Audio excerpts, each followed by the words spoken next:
Hello friends, this is Gajanan Bathe from Bathe Kids School, and student, today again I welcome you for another lecture of our online program.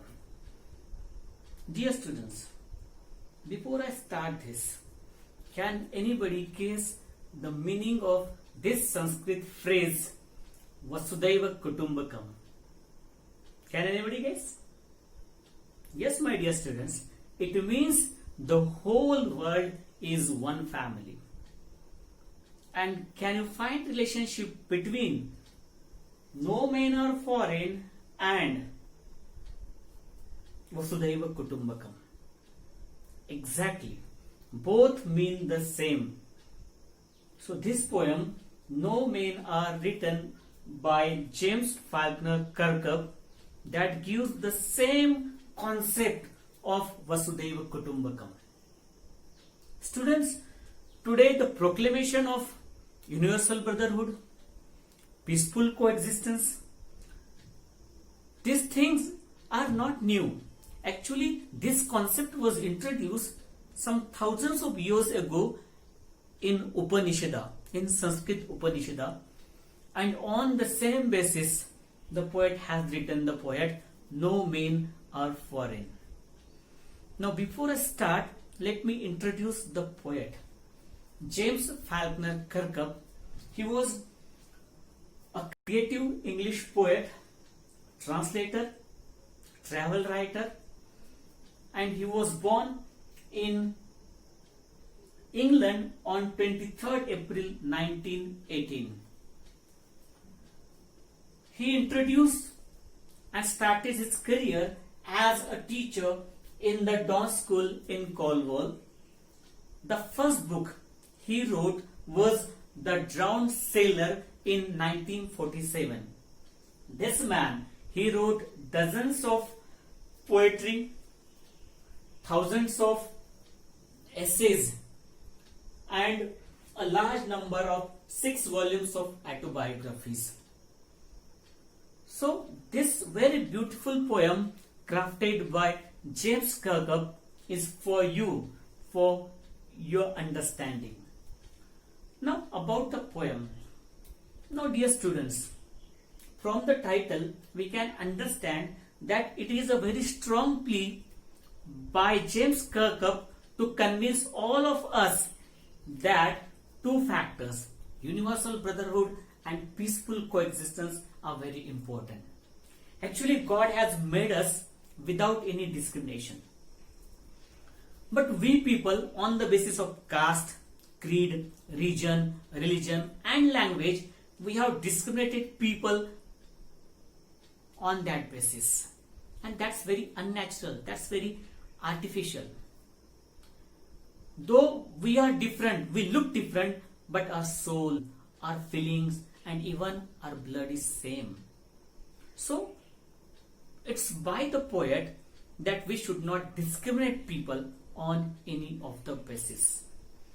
Now what title? Whether the title is appropriate? Obviously the title is very appropriate as it talks about universal brotherhood. The poet tries to convince and gives us many ways that we people are same. No one is outsider or no one is foreigner. So this title is also very appropriate to understand. Now what is the theme of this poem? Now theme is very clear. The poet, he tries to convince that we people are same, we people are equal without any discrimination. And we should not discriminate people on any of the basis. So students, I read the poem for you. Remember, no men are strange, no countries foreign. Beneath all uniforms, a single body breathes.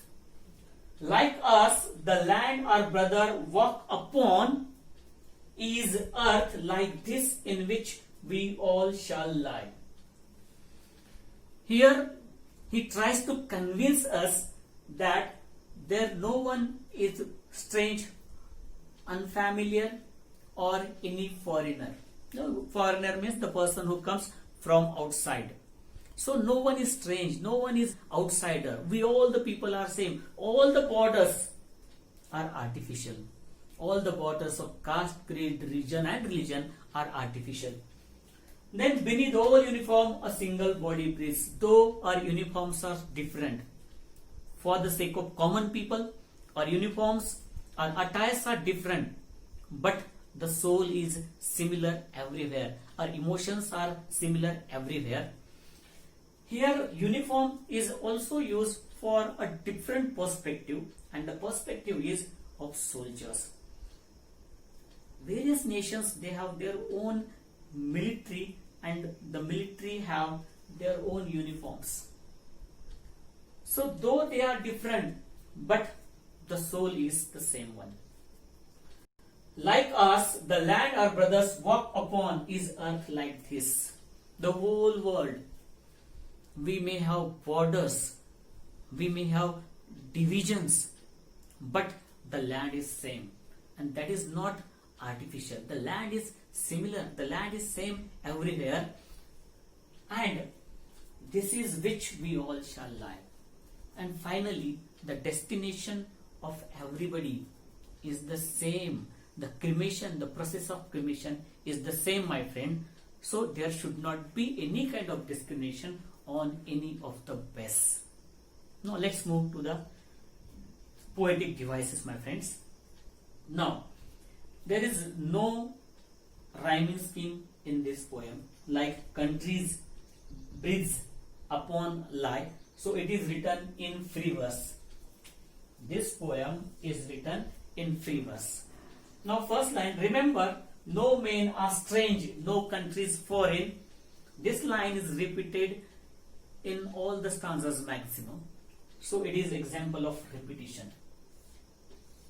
Repetition means when the line is repeated for poetic effect, that is repetition. Beneath all uniform a single body breathes. Body breathes. The repetition of consonant sound B for poetic effect, so it is alliteration. Example of alliteration.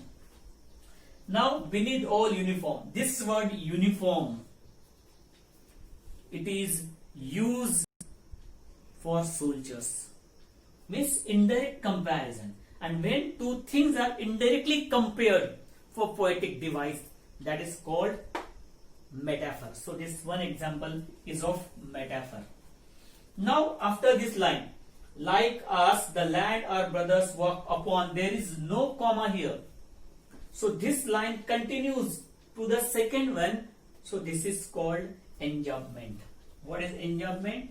When two continuous lines, consecutive lines without comma, that is enjambment.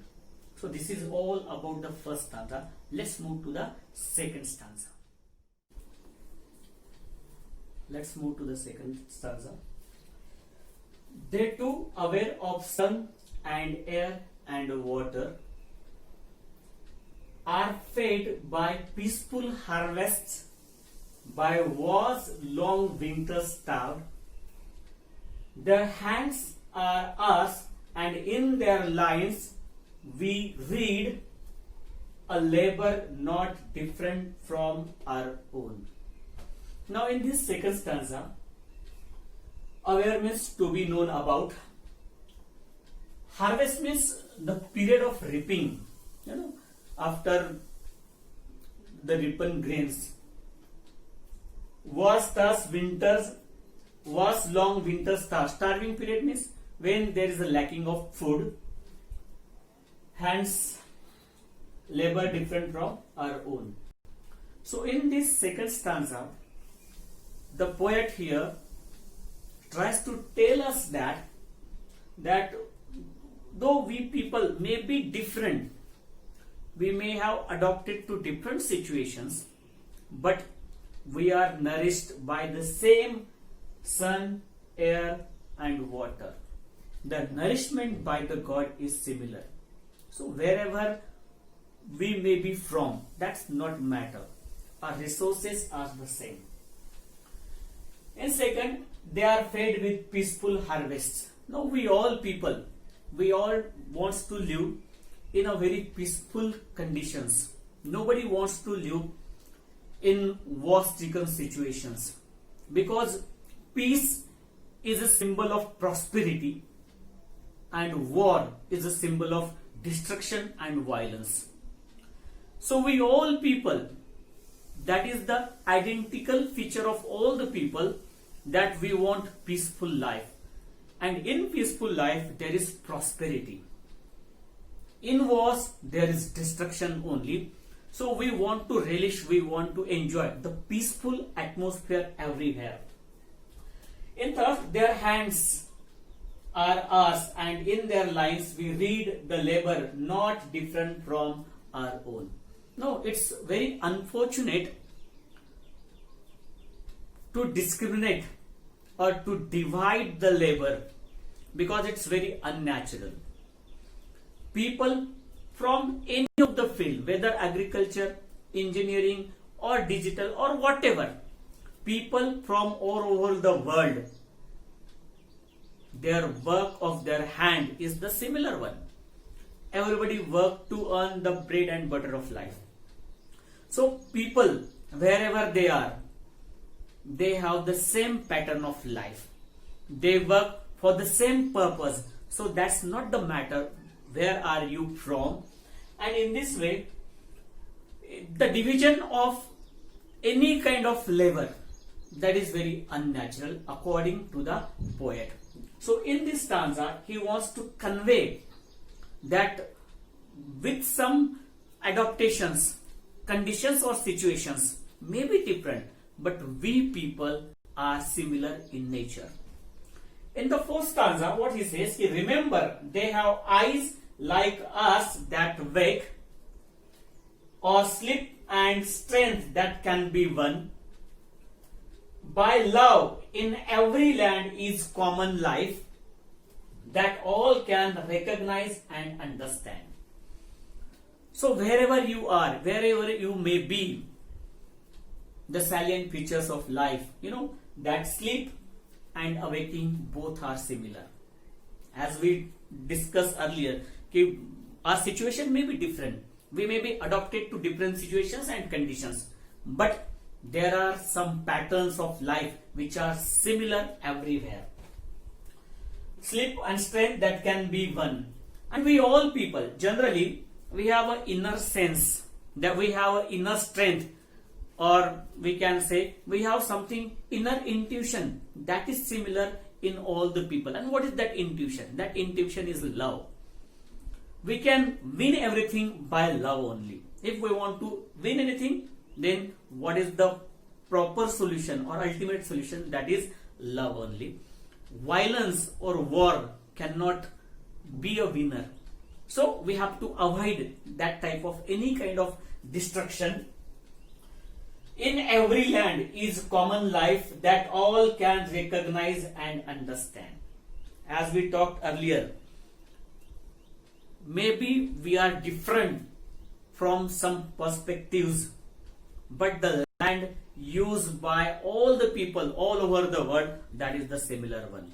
And that we have to understand, that we all people are the similar one. Now, poetic devices. In second one, are fed by peaceful harvest by war's long winter.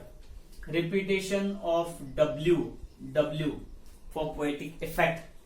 It is alliteration. This poetic device is alliteration. Then second one, war's long winter starred. Here the winter is compared with the war. It is example of metaphor.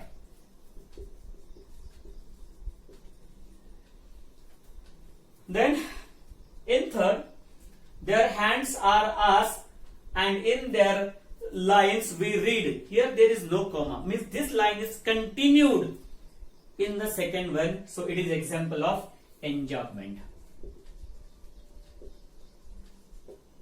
Okay? Okay, students. Then next, here there is no comma. This line is continue. This one is also continue. Means it is example of enjambment.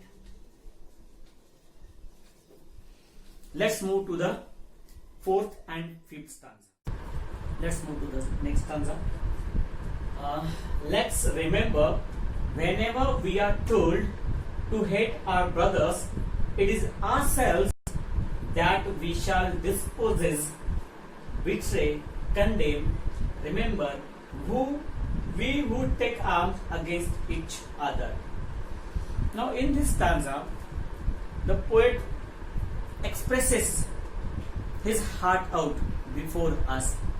He wants to say that whenever we people try to exploit others of their lands, betray them, actually cheating them, and we condemn them, we criticize them, actually it is the act against our own people. This can give us superficial short-term success, but no spiritual success. It is not something everlasting. So this act is really very bad, because it is the act against our own people. So whenever we people are told, we are prompted to take arms against our own people, to fight our own people, we must understand it that the whole universe is one. And there are some elements, there are some people who, for the sake of their trivial benefits, they make we people to fight against other people of other countries or of other religions. Now here there is a strong protest by the poet against military action and some religious group who prompt us, encourage us to wage a war against other people, and that is not a very good thing. So what he says again, let's remember, whenever we are told to hate our brothers, it's ourselves. Actually all the people are our brothers, they are from our own society. That we shall dispossess, betray, condemn. What is dispossess? Actually deprive. What is dispossess? Deprive. To take away the possessions of others, their land, and exploitation, any kind of exploitation, cheating them, criticizing them, it is an act against our own people.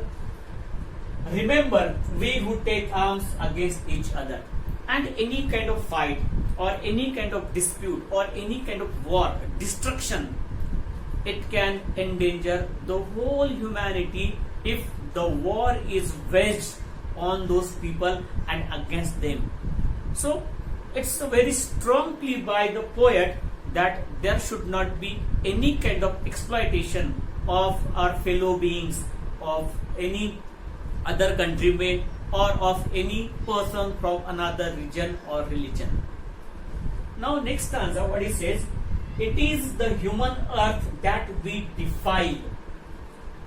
Our hails of fire and dust outrage the innocence of air that is everywhere our own. Remember, no men are foreign and no country strange. Now in this concluding stanza, he expresses the implications of war, how destructive the war can be.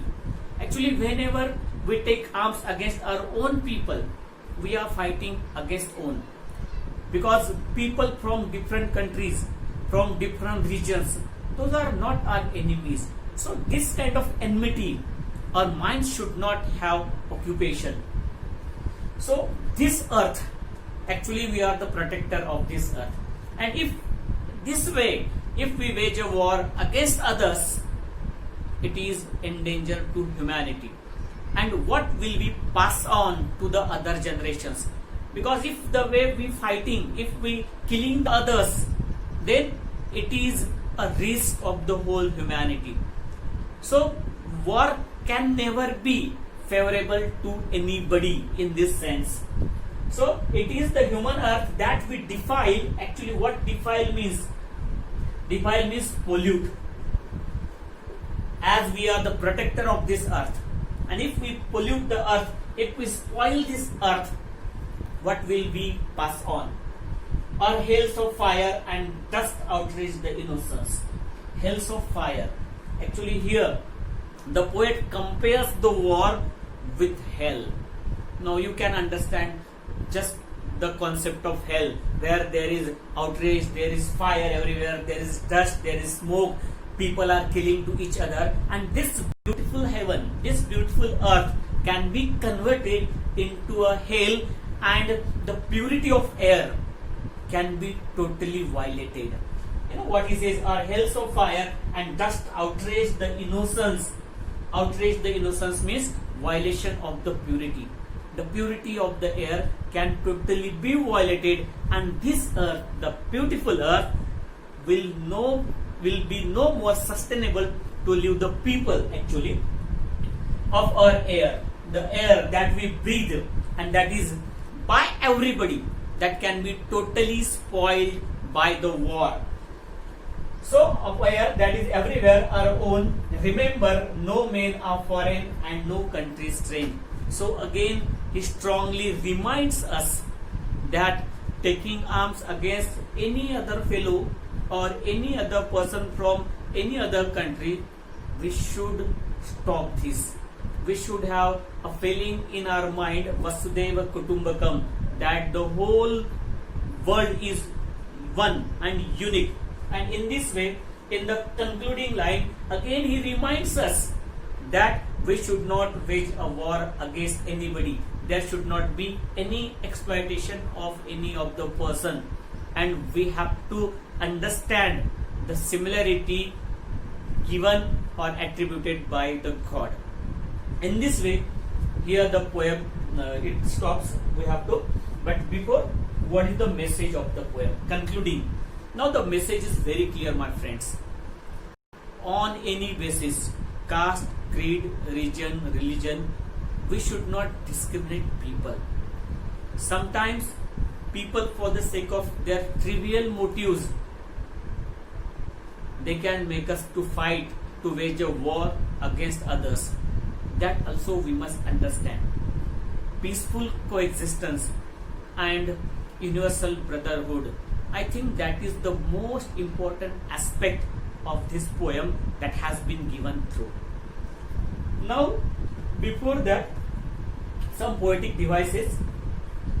Let's remember, whenever we are told to hate our brothers, it is ourselves. Now here this line continues in the second one.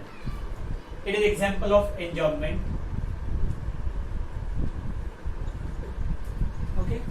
Now here, it is the human earth that we defile, are hells of fire. Here, hells of fire means war is compared with hells of fire, with hell. So it is metaphor. Then of air that is everywhere our own. Remember, repetition.